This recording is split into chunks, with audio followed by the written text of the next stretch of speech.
Tonight, the big wet hits Victoria. Hundreds of properties under threat. Emergency crews stretched by rescues. Thousands left in the dark. Special live coverage. Melbourne on alert for a massive rain band on a wild night. And there's more ahead. Jane Bunn has the latest. Also tonight, new airline trouble threatening to disrupt Christmas travel. High-speed madness. A hoon caught in the act at 200 kilometres per hour in Melbourne's southeast. And later, Todd Woodbridge sends a warning after a heart shock. Live from Melbourne, 7 News with Peter Mitchell starts now. Good evening. Victoria's flood emergency is growing tonight, with towns and hundreds of properties under threat across the state. And Melbourne on alert for flash flooding as intense falls swamp the city now. The towns of Seymour and Rochester are the biggest concerns at the moment. We have the latest coming in live. Rochelle Brown is in Seymour, and Rochelle, locals there are facing the worst flooding in almost half a century. Mitch, this is the biggest flooding threat that Seymour has experienced since the 1970s. As you can see behind me, the town is already inundated with water. Now, this is one of the main entrances in and out of town, one of the main roads. People are backed up here trying to get through. They're doing their best to drive through the floodwaters despite the danger. There's SES and CFA here trying to get people out as quickly and as safely as possible. Now, there's potential for more than 200 homes to be inundated by floodwaters in the coming hours. Another 279 could be cut off. Businesses are already underwater. We spoke with several earlier who say that they are sandbagging as quickly as can. They didn't realise how bad this threat was until the last hour or so when that water really started to creep up. Just sandbagging what we can, getting everything above knee height, and then as soon as we can, we're just going to get out of here, make sure everyone's safe. Now, residents have been told they are in danger. They need to move to higher ground as soon as possible. Marooned in a Falcon, help was quick to arrive in Bendigo, locals completing one of at least 30 car rescues across the state. Then this truck parting the water for an ambulance tucked in close behind. In nearby Strathfield, say, a torrent of water engulfs the local footy club, where it's a fine line between driving and boating, some roads now submerged. Backyards underwater in Woodend, front yards in Sunshine West. And this, the calm before the storm. In Rochester, the entire town has come together. It's a race to get ahead of nature. For the Melbourne area, the greatest risk is between 5 p.m. and 7 p.m. The biggest fall so far, Strathbogie, 181 millimetres. Melbourne has already recorded 26 mils since yesterday, enough to drown part of Punt Road and make everyone's day just that little bit harder. Lorraine and Ken have lived in Woodend 40 years. I'm just amazed. I've never seen water like it. They may have to stay elsewhere if the rain keeps up. It could flood the garage, but I do have a boat in there, so I'll be fine. Almost everyone in Victoria will be affected by this monster weather system as it moves east. More than 25,000 homes and businesses lost power. Just after lunch, V-Line suspended trains on the Shepparton, Albury, Echuca, Swan Hill and Warrnambool lines. In Maribyrnong, Angler's Tavern is right on the river. We're expecting the worst and hoping for the best. Police checking this morning if staff are ready for the rising water. It's flooded here before, 29 years ago. Water poured into the hotel, swamping 2 ground-level bars. We've seen photos of the 93 flood, which is what we're basing our expectations on, and it pretty much hit where we're standing right here. So far, the State Emergency Service has taken more than 1,600 calls for help. That number almost seem to be going up minute by minute. They'll likely take more calls for help if drivers like these two in Heathcote keep doing this. If you attempt to drive through flash flood waters, it could be the last decision you make. No chance of that at Elmshurst. The whole road's gone. These paddlers couldn't resist rare, near-perfect conditions at Dights Falls. Some have represented Australia in canoe slalom. and perhaps extreme air guitar. Difficult, you'd want to have the right skill set, but so much fun. Really once in a lifetime opportunity. Hopefully not a once in a lifetime flood event. Blake Johnson, 7 News. And a short time ago, emergency teams issued evacuation orders for the town of Rochester in Victoria's north. Cassie Zervos is there this evening, and Cassie, more than 400 homes are under threat. Well, Mitch, in the last half an hour, an emergency text message has been sent out to evacuate now. Authorities fear more than 450 homes will flood, so the advice is to leave now, head to Echuca, which is about 30 kilometres from here, where a relief centre has been set up at the local football club. Rochester's most vulnerable were evacuated from their aged care home just after midday. 42 residents moved to safety an hour away in Shepparton as their town braces for a flood emergency. Rochester's population is around 3,000.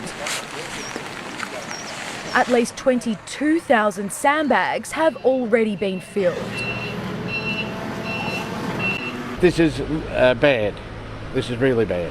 It's a mammoth effort for a town scarred by the devastating flood of 2011. When the river first started rising, it was very stressful. 2011 obviously had a huge impact on this town. Lisa Froon has barricaded her cafe. We're going to lock the door, sandbag it, and then I'm going to go home. I actually live out of town, so once I leave here today, I can't come back until things go down. Sarah Jane Gill manages the local caravan park. All 50 of her guests have been evacuated. A little anxious now. Yeah, now that we've evacuated everybody and, we've done all our legal duties and everything, I'm a bit anxious now. Ms Gill has marked a line around her property with chalk based on past flood levels. This is where it was last time. Make sure all the furniture's above this line. It's just going to come flooding in. There's just nowhere for the water to go. The home of the Rochester Tigers is already underwater. 80 millimetres of rain fell in just 24 hours. Another 100 is expected, with the flood danger set to increase into tomorrow morning. It's been a baptism of fire for the town's new barber, Matt McMillan. Opened 7 weeks ago, and it's been a pretty good start, but a bit unlucky. Bruce Fisher is throwing the doors to his 2-storey pub open to anyone in need. If they're flooded out and they can't go anywhere, we're double-storey, so they can come up, put a swag upstairs. And he's got more than enough beer to wait the storm out. We're Aussies, we're pretty good. We'll battle on. In Rochester, Cassie Zervos, 7 News. And it's Melbourne's turn right now. The city is being swamped by a massive rain band. There are watch and act warnings in suburbs including Caulfield, Eltham and Elwood. Jade Vincent is in South Melbourne this evening. And Jade, we're on alert for flash flooding. Mitch, we're going to cop intense rain for at least the next couple of hours. Predictions are between 10 and 20 millimetres in that time. Of course, there's nowhere for this water to go. The roads are already wet. The stormwater drains are full. So SES crews are being proactive in these notorious hotspots like here under the York Street Bridge in South Melbourne. You can see they're keeping a close eye. They tell me as soon as that water hits the footpath, they'll be shutting the road, that they've done this far too many times. They say it takes just 3 minutes for a vehicle to be underwater.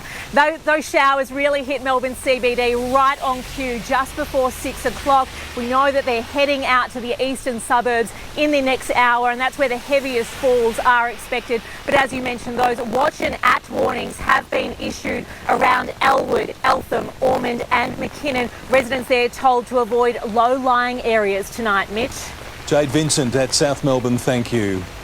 And Melbourne's rivers are causing problems as the rain hits the city this evening. Emma O'Sullivan is on the Maribyrnong, and Emma, it is a tense time. Mitch, there's a real risk the Maribyrnong could inundate the popular Anglers Tavern pub. It's under a moderate flood warning and is expected to peak tomorrow. That means the jetty that we're standing on, it's anticipated that'll be swallowed up by lunchtime. Then the water could rise further up this bank into the lower area of the bistro. Now, the pub was closed today, but staff were still very busy. You can see where they were sandbagging and also moving furniture. And late this afternoon, the SES said they're not only worried about the pub, but also 3 neighbouring properties. So it is a tense time for some residents, with authorities warning that floodwaters from further upstream at Deep Creek as well as from the Maribyrnong could impact both country and urban areas. Mitch. Emma O'Sullivan beside the Maribyrnong River, thank you. And as we saw earlier, Bendigo was in the firing line, hit by more than 100 millimetres of rain. Victoria's big wet is stretching from Swan Hill to Apollo Bay. It all happened so suddenly for the family living in this home. The normally sedate Sheepwash Creek became a fearsome torrent within hours. As the residents emptied their home of furniture, a local rescue mission, friends, families, strangers, arrived out of nowhere to pump water and build levees. The young couple living here too upset to talk, but their relative Lynn was amazed at the local response.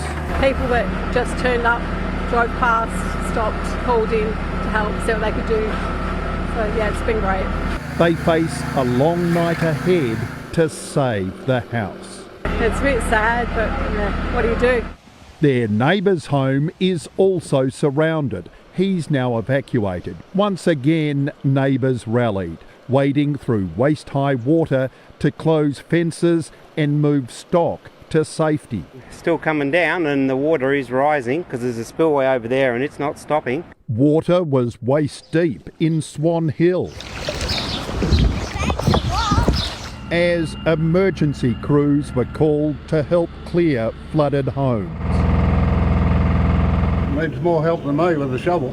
Residents in Echuca were being urged to boil drinking water after storage tanks there were impacted by storm water. Oh my God! In Friarstown, roads turned into rivers. This relentless rain will only get heavier in many areas, so it'll be a nerve-wracking night as rivers and creeks around the state continue to rise. Nick McCallum, 7 News. And one of those towns, Wangaratta, is bracing for the worst tonight as the floodwaters rise. Let's get the latest from Tegan Doling. And Tegan, they've got difficult days ahead of them. They do, Mitch. I'm currently at the junction of the Ovens and King Rivers. It's not a matter of if this area is going to flood. It's a matter of when. Around 200 metres down the road here is a local caravan park. I spoke to the manager there today and she is expecting that area to flood, so much so she's actually evacuated the 50 holiday makers who were there just in preparation. The SES have been incredibly busy putting up sandbag levees to try and protect other areas in this floodplain, as it is one of Victoria's most areas of concern at the moment. The Bureau of Meteorology has advised that the forecast of worsening rain overnight will see the river level here reach around 12.4 metres. Now that's around 2 metres more or higher than where it is now. Mitch, just to put a little bit of that into perspective for you, it means that the river here, or the water, it's going to exceed 2 metres, well above my head. It means this area will be flooded and there is a chance that businesses and homes will be inundated. Mitch. Tegan Doling at Wangaratta, thank you.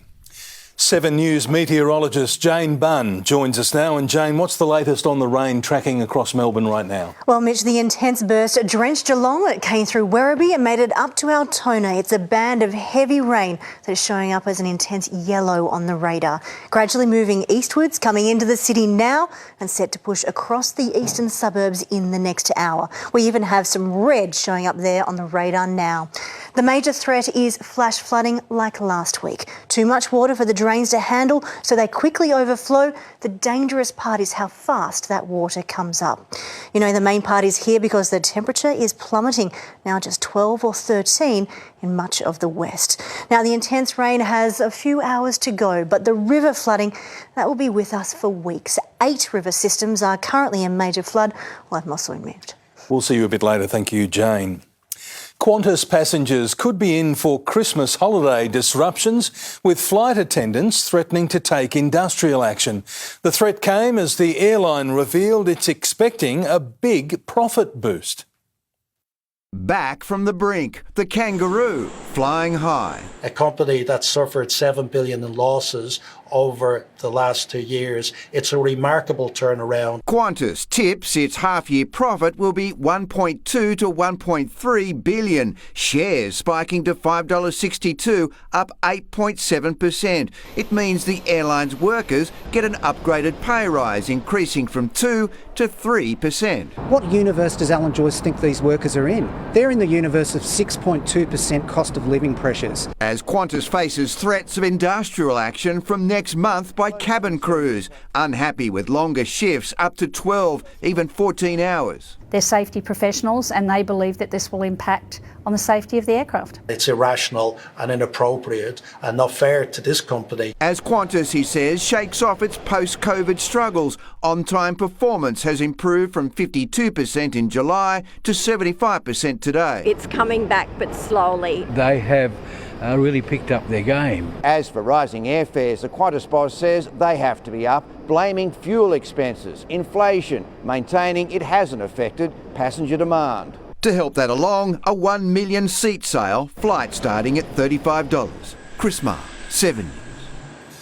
Australia's biggest health insurer is the latest to fall victim to a cyber attack. Medibank Private says it detected unusual activity on its computer network and took immediate steps to contain the situation.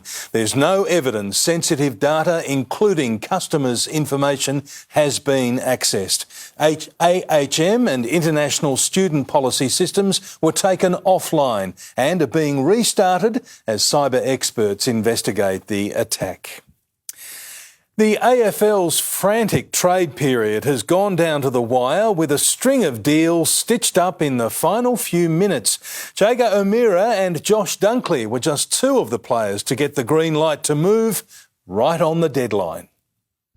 Hawks fans would be forgiven for doing a double take, Sam Mitchell channeling Alistair Clarkson and trading out the oldies. I guess for me, him not begging me to stay probably painted a little picture of where I was at and where I fit into that team. The Hawks calendar already out of date. O'Meara, Mitchell and Gunston all gone. More than 500 games experience. Patrick Dangerfield putting it down to smart planning. I know there's going to be short-term pain, but what you do not want to do is rebuild whilst Tasmania comes into the competition. Dangerfield's Cats landing Oliver Henry on trade deadline. Collingwood blinking first. This morning woke up and realised it's all come true. Josh Dunkley moving interstate to follow his partner. Probably more of a lifestyle decision. Obviously being with my partner Tipper, as I mentioned, she's from Queensland, and that drawing factor of, that's where we probably want to spend our lives after or post-careers. This trade period seeing even more control back into players' hands. A whopping 36 stars changing clubs over the fortnight. Tom Brown, 7 News. Abby Gelmy joins us now. And Abby, the Cats came out big winners from the trade period. They certainly did, Mitch. We'll dive deeper into the movement amongst clubs ahead in sport. Also, the honour that has Chris Judd sitting alongside football legends Tony Lockett and Ron Barassi. And the big show out of touch ahead of the Aussies T20 World Cup title defence. Also, there have been 4 delistings at the Tigers. We have more coming up in sport. Looking forward to that. Thank you, Abby. A high-speed hoon has been caught in the act hitting 200 kilometres per hour in Melbourne's southeast. See what happened next on 7 News. Also coming up, hopes of a China thaw as a former PM comes under fire. The Melbourne suburb named one of the coolest in the world. And after sport, the push for laws to make it illegal for parents to smack their children.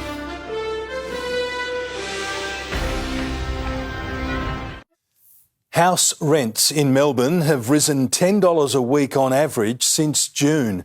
The Domain Rent Report found tenants are now paying a record high of $470 a week for a house. That's an almost 10% rise in the past 12 months. Renting a unit is also on track to reach a record. It's now a median $425 a week. A high-speed hoon has been caught on camera hitting speeds of 200 kilometres per hour in Melbourne's southeast. The footage was posted on social media, triggering a police hunt and a warning. It's reckless behaviour like this,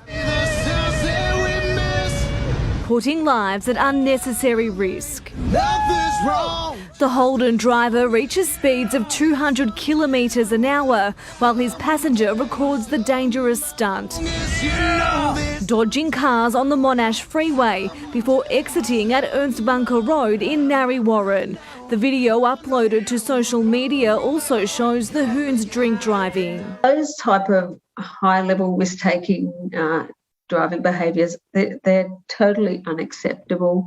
The Robinson family lost their teenage son 12 years ago in a high-speed crash. I know kids think that they're bulletproof, but it only takes one crash for them to end their life. Police say they're confident they'll find the driver in the video, warning people need to wake up and realise life isn't a TV reality program and the consequences for these types of behaviour are severe. Dangerous stunts are becoming a worrying trend across the globe. I just want the young drivers to think about what their family would be like without them, what their mates would be like without them. Sarah Jones, 7 News. There's renewed hope of repairing our relationship with Beijing, with China's ambassador opening the door on new top-level talks. The move comes just as Anthony Albanese faces pressure to stand firm on national security. Not a bad backyard for a bit of cricket. Yeah! The Prime Minister hosting a charity match at his official Sydney residence. As the Chinese ambassador begins to sound more charitable, offering to repair the relationship, paving the way for a possible bilateral meeting between Mr Albanese and President Xi at the G20 in Bali next month. Let's get this clear. China is not the old Soviet Union. It's not exporting an ideology. Mr Keating controversially suggesting abandoning Scott Morrison's AUKUS arrangement between Australia, the UK and US and the Quad with the US, Japan and India to improve relations with Beijing. The Quad is a piece of strategic nonsense. The Quad is an important piece of regional architecture. We should walk away from the AUKUS agreement. The most dangerous remarks that I, in 21 years of Parliament, have heard a current or former Prime Minister make. We sealed the deal through AUKUS and it will provide the security underpinning for our country for the next 4 or 5 decades. The coalition today launching a political counter-offensive after losing 5 moderate Liberal seats to independents at the last election, hoping to turn some of the Teal wave back to Liberal blue. Venturing into Teal territory in North Sydney, attacking on tax. Here, people are working hard. They deserve their stage 3 tax cuts. They wanted their politics done differently. The two-party political system is fundamentally broken. Changing the colour of these seats now will be tough. Mark Riley, 7 News. Melbourne suburb Fitzroy is officially one of the coolest places on the planet. Time Out magazine has ranked the inner north suburb as the world's 27th coolest neighbourhood. It's the highest ranking suburb in Australia. Fitzroy took out the award thanks to Gertrude Street, its cafe culture and the nightlife of Brunswick Street. There has been a series of hold-ups in Melbourne's east. One gang is wanted for hitting 6 businesses in minutes. Also ahead on 7 News, the mystery disappearance of a pregnant woman, new developments. The backlash over Cooter's tribute to the victims of the Bali bombings. And the surprising prediction on our Christmas shopping. The coroner has provided some answers to the mystery disappearance of a heavily pregnant woman in the state's north 13 years ago. Crystal Fraser vanished in 2009 while days away from giving birth. The coroner has found she was murdered and prime suspect Peter Jenkinson was involved in her death. But for now, there isn't enough evidence to charge him. An armed gang has terrorised staff at 6 fast food restaurants and convenience stores in Melbourne's east. A gun was pointed at one worker during the 30-minute crime rampage. Gun poised and an axe in hand. 2 armed criminals in a hurry. Suspects for 6 armed robberies carried out in 30 minutes. Clearly they would have been thinking there's a chance that they're going to be caught, so it's clearly desperate and brazen. With a third person driving a silver SUV, the gang was hunting for cash and cigarettes. At 4:10, they charged into a 7-Eleven at Glen Waverley. Within 13 minutes, they'd struck at 2 more outlets in Blackburn. The armed robbers stole cash from 2 McDonald's restaurants in the same suburb. Cash and cigarettes were taken from terrorised staff at the Shell Coles Express at Surrey Hills. Here at the 7-Eleven at Glen Waverley, the crooks pointed a gun at the head of a staff member and made threats. But they were sent on their way empty-handed after that staff member refused to cooperate. Very dangerous and could have been a lot worse. So, as I said, no one's been physically injured, but I dare say there's some psychological injuries. Police, including the dog squad, attempted to track down the prolific gang as they were carrying out the robbery spree. The 6 robberies netted them cash and cigarettes worth a few $1,000s. Cameron Bowe, 7 News. Ukraine has been struck by kamikaze drones with key infrastructure in the country's capital destroyed. Military officials are tonight updating plans on how to respond to a nuclear attack. I do not want to believe it, but it could be possible. More than 50 countries have met at NATO to discuss how to deliver air defence technology into Ukraine. Australia has lodged a formal protest with Indonesia over a memorial service meant to honour the victims of the Bali bombings. A video played on a big screen showed the attack and the terrorists, leaving survivors outraged. There were candles at midnight, singing,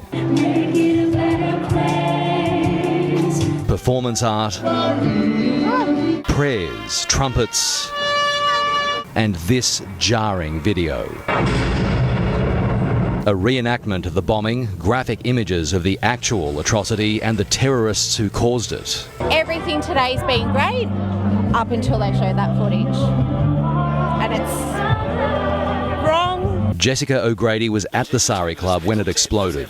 So much coming together and then there was no need. The Australian government has lodged a formal complaint. I mean, obviously we're really disappointed at what has happened. On a day the terror group's spiritual leader said the bombers had, quote, good intentions. Beyond the arrest of a protester at an earlier ceremony, jeered by Australians paying their respects.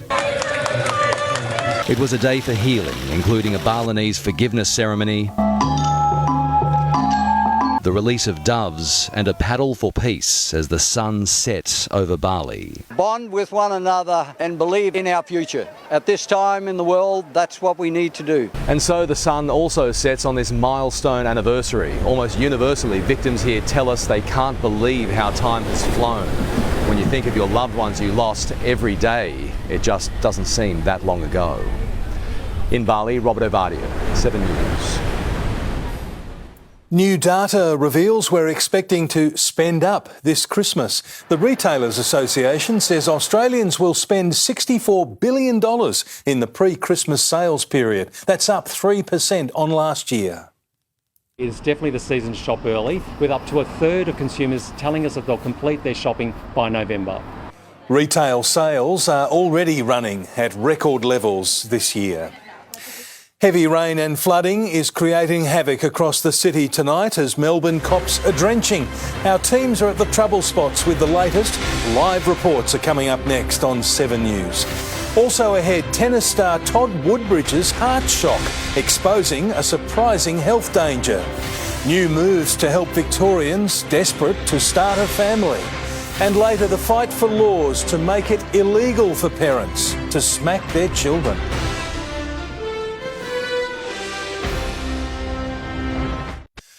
Returning now to our flood emergency, and there are evacuations and rescues happening right now in Seymour, just north of Melbourne. Rochelle Brown is there, and Rochelle, the danger is developing tonight. Yeah, Mitch, it's really coming down here now. As you can see behind me, this area is now completely deserted. Before, it was quite chaotic. There was people trying to get in and out of this road. It is one of the main roads into town, as I mentioned. So there was a lot of cars backed up trying to evacuate through these dangerous floodwaters. There has been people trying to drive through them despite the danger. They have been warned by SES not to, but of course everyone's trying to get things to higher ground, their cars, their property. They're trying to sandbag and protect their businesses as quickly as possible, but most people have now headed off. An evacuation centre has opened in town. All the schools closed earlier today. All the businesses now closed down this end. One man earlier said that the other end of town is completely inundated as well, the Woolworths underground. Now, we spoke with some people from a hotel just down the road earlier. They weren't expecting this to be, so serious over the last hour. It's really just picked up. Even in the last 20 minutes, areas that weren't underground are now completely covered. They were forced to leave their hotel. So you've had to shut up shop there? And shut up shop and evacuate everyone. So, it just happened so fast. So it's just crazy. Right now, emergency services are doing their best to clear this area to get everyone over to safety. That's all that we have at the moment, but certainly we will be watching and heeding those warnings. As I mentioned, people are being told to get to higher ground. Rochelle Brown at Seymour, thank you for that update. And there are several alerts for flash flooding across Melbourne this hour. Christy Cooper is in Elwood, and Christy, what's the situation there? Yeah, that's right, Mitch. There have been 15 watch and acts issued just in the last half hour, and about half of those have been for Melbourne. Here in Elwood is where one of the watch and acts have been issued. If you have a look behind me, so we're currently standing on Foam Street. It has been closed in anticipation of what's to come, and you can see it's starting to get flooded across the road. When the watch and act was issued only about 10 minutes ago, it wasn't flooded at that time. But let me run you through some of the other warnings that have been issued. Lower Plenty is the latest watch and act there, also Lilydale, Eltham, Lalor, Thomastown, Blackburn, Box Hill, Ormond and McKinnon. So you can see heaps of watch and acts out, and that is changing rapidly. The advice for people in those areas is to move to higher ground if you can and stay indoors. As this situation is rapidly evolving, it is advised that everyone across Melbourne stays on top of the Vic Emergency app so they know exactly what's happening in their area, Mitch. Christy Cooper at Elwood, thank you.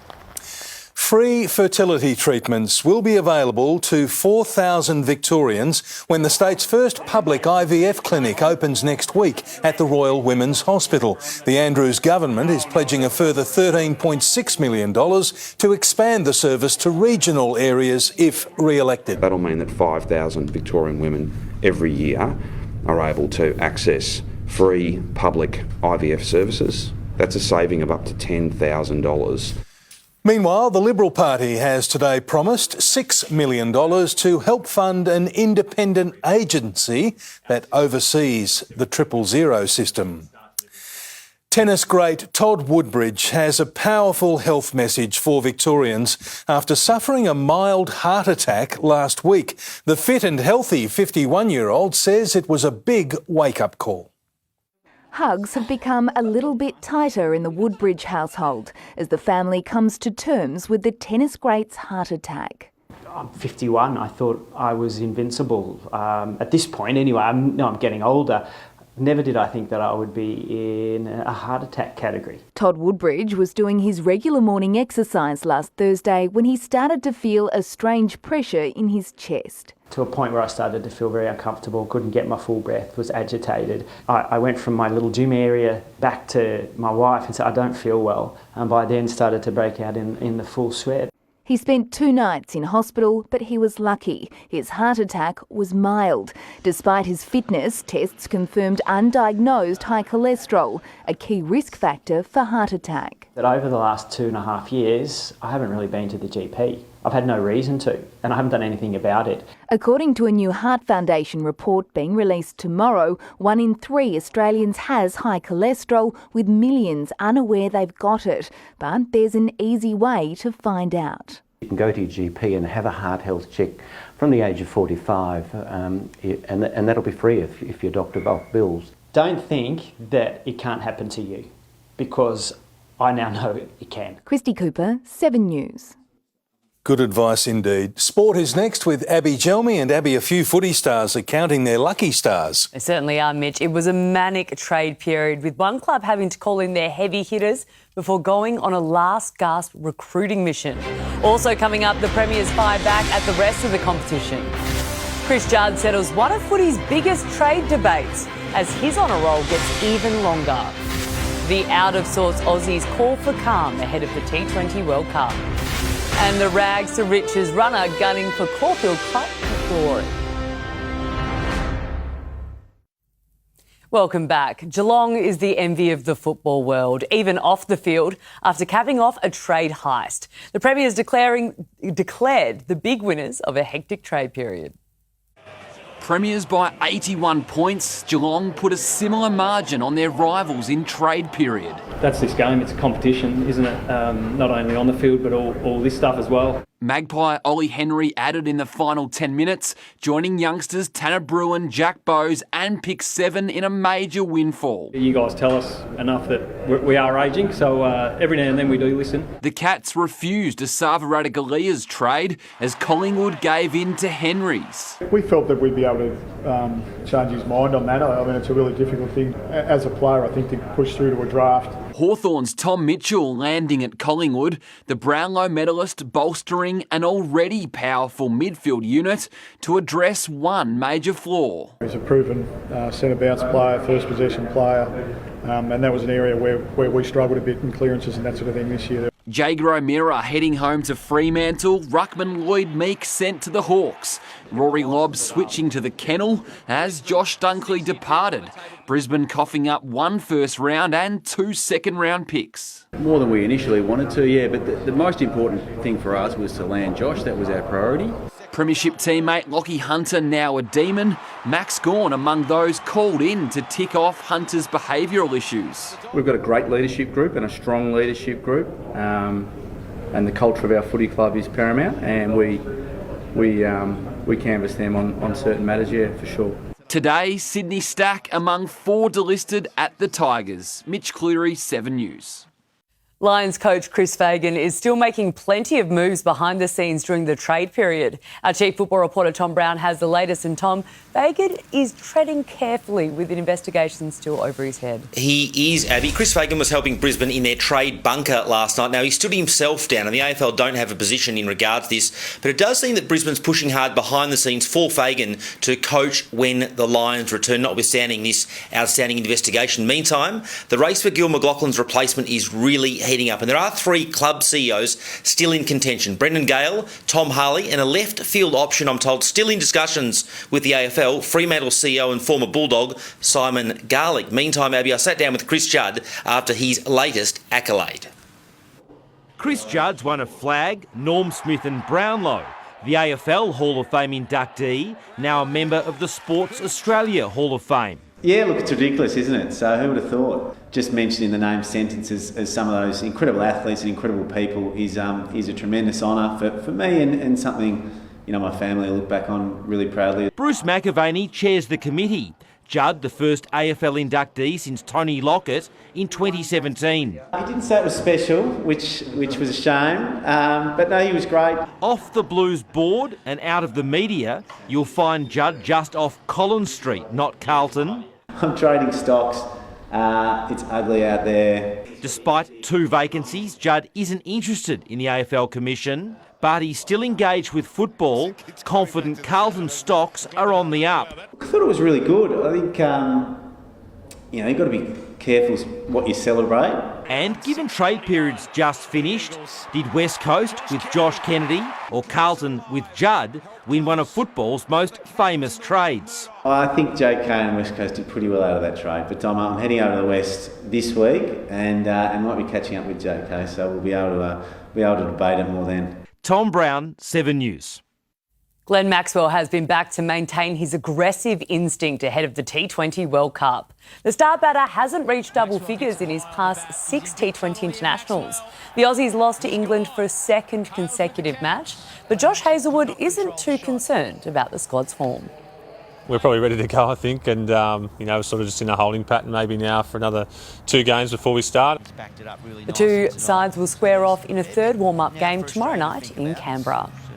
Nonconformist is hoping to complete a rags to riches story in Saturday's Caulfield Cup. Bred by a mare that no one wanted, the gelding has quickly become a stable favourite. Set your dreams high and just keep rolling, because at the end of the day, who would have thought that you could have a gelding with a $4,000 service fee that's now competitive in Caulfield Cup races? The 6-year-old has already won more than $1.5 million in prize money and will look to go one better after running second last year. Mitch, you can catch all the coverage at 11 a.m. starting Saturday on 7. That is a great story indeed. Thank you, Abby.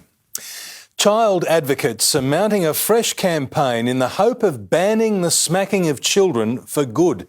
They say the method of discipline is causing long-term harm and isn't even effective.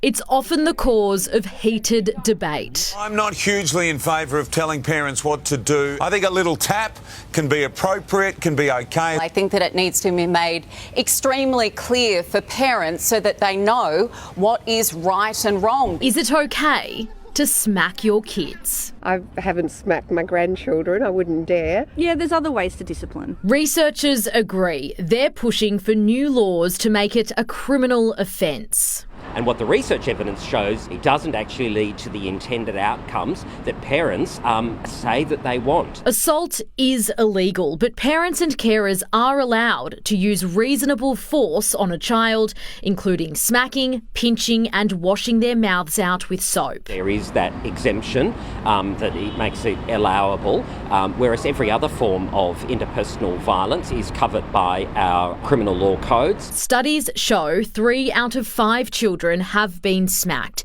and those children are twice as likely to develop mental health issues in later life. Advocates argue it's time to find better ways to discipline children, with corporal punishment already outlawed in 63 countries worldwide. It really does highlight how far behind the rest of the world Australia is. Miley Hogan, 7 News.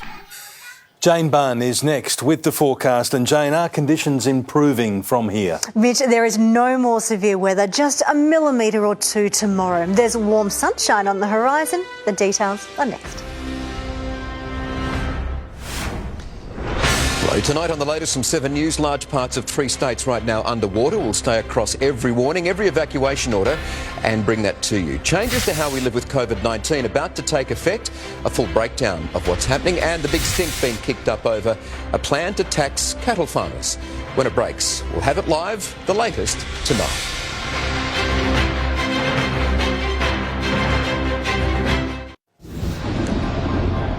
Hello again. The guidance showed that the rain should intensify in Melbourne from late afternoon into the evening, and that is how it played out. Increased rainfall with pockets of intense rain slowly moving eastwards. The threat of flash flooding continues over the next hour or 2, then it is over. But it is certainly wet out there now. The city's temperature barely moved under the cloud with the rain 15.5 to 17.5. But when the intense rain hit, so did the colder air. It is now in the low teens in a few spots. Widespread rain is falling over western and northern Victoria. The band of rain over the west, that is the main part. Nearly 80 millimetres in Swan Hill, over 100 in Bendigo, Ballarat now up to 75. That western band is our main area of rain. Intense rain tonight into early tomorrow. A slow-moving cold front, very gradually giving it a push, so across the central parts, then the east, before it's finally all over tomorrow morning. Here are the current warnings. Heavy rain leading to flash flooding. That clears the west of the state this evening. It doesn't reach most of Gippsland and it continues in the northeast until tomorrow morning. Once that has cleared, there is no more heavy rain for a while. However, the river flooding threat is far from over. All that water has to go somewhere. The red zones are heading into major flood. We have the Maribyrnong up near Wallen, the Ovens and King, Severn and Castle Creeks, the Goulburn, Campaspe, Loddon Rivers, Mount Emu Creek and the Murray. Flash flooding is quick. River flooding takes weeks. After the front moves through, there is a weak trough tomorrow and another one over the weekend. Instead, high pressure is exerting control and that encourages dry weather. Around the nation tomorrow at Sydney, Brisbane, Adelaide, Hobart, a few millimetres in showers. Rain eases in Canberra in the morning. They'll actually have a sunny afternoon. Perth does remain sunny. To Victoria, by dawn tomorrow, rain is only falling in this part of the east and it clears out during the morning hours. It's colder, snow up in the Alps. The next burst of wet weather isn't like anything what we've seen today. Normal showery activity over the south and lower north. There's even pockets of sunshine for the first time in days. Closer in, it is all dry to begin the day. Then we have a burst of showers in the late morning and afternoon. It's just a millimetre or two, nothing like today. Today was humid, so tomorrow's feels dry. 18, they'll be feeling colder than today. Showers passing through in the late morning and afternoon. To the 8-day outlook, it is all dry. During the day on Saturday, we start quite sunny. The weekend has the weakest of troughs, so it should be dry for much of the time on Saturday night and through the day on Sunday. It's just the odd shower coming in, bringing a millimetre or two, temperatures around 18. 18 on Monday too, with some cloud hanging around. But after that, high pressure moves out to our east, not for just one day, but for a couple. We'll have bright sunshine and that allows temperatures to jump up, heading up for 22, then 24 next Wednesday. The warmer air continues at the end of the week. There is the chance of some instability there. So we have passing showers. They're in the late morning and afternoon tomorrow.